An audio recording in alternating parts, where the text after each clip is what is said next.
Historically, the global music industry operated like a series of walled gardens. Hit songs stayed within their defined linguistic borders and cultural categories. Dil Lutia sits in the center of the Punjabi hits ecosystem, a track defined by the high-energy traditional dol beats seen here. But inside those traditional rhythms, the song contains a sharp linguistic shift, a rapid-fire English reggae verse that breaks the established Punjabi instrumentation. The shift is Sin.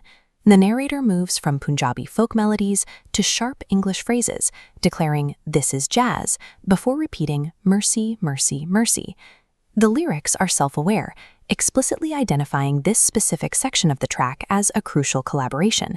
This phrasing suggests the song is a deliberate structural arrangement, blending two distinct musical traditions into a single performance. Identifying the architects of this fusion requires a look at the track's credits: Jazzy B, Apache Indian, Sukhshinder, and Romeo. Each artist serves a specific role. Jazzy B provides the foundation, bringing the aesthetic and vocal delivery of modern Bhangra. Apache Indian introduces the counterweight, representing the specific collision of UK Bhangra and Jamaican reggae culture. These two styles create a mechanical friction point. The driving, straight-ahead dol rhythm must coexist with the syncopated, offbeat patterns of track. Their solution was treating the English words not as a narrative, but as a rhythmic instrument. The English verse begins with dominance. Opening with "This is jazz" and "Watch for the ladies" establishes an aggressive, confident persona. This swaggering tone is deliberately used to aggressively command the listener's attention, effectively pausing the established, traditional Punjabi flow. However, as the verse continues, that confidence immediately gives way to vulnerability. The narrator's priorities shift, asking to take it nice and take it slow, and expresses a desire to hold you on my arms. This direct contrast between the opening brag and the subsequent plea creates a rapid emotional descent. As he becomes more desperate, the phrasing becomes shorter and more clipped.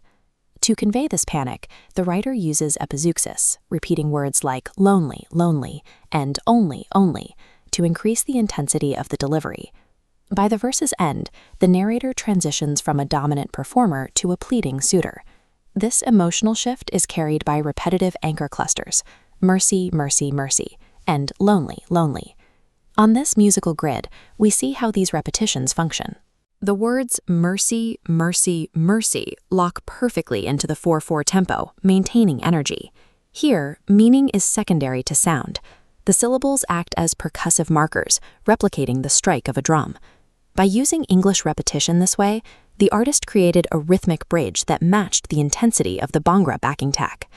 This linguistic structure ties back to the song's title, Dil Lutia, or the concept of a stolen heart. The frantic, repetitive nature of the English verse mirrors the psychological state of someone who has lost their composure to infatuation. Because this feeling of panic-inducing attraction is universally recognizable, the raw energy of the verse completely transcends the language barrier. The track prioritizes the phonetics of desperation, the sound of the plea, over complex sentence structure. Ultimately, the longevity of Dil Lutia stems from its ability to use this crucial collaboration to translate a specific emotional state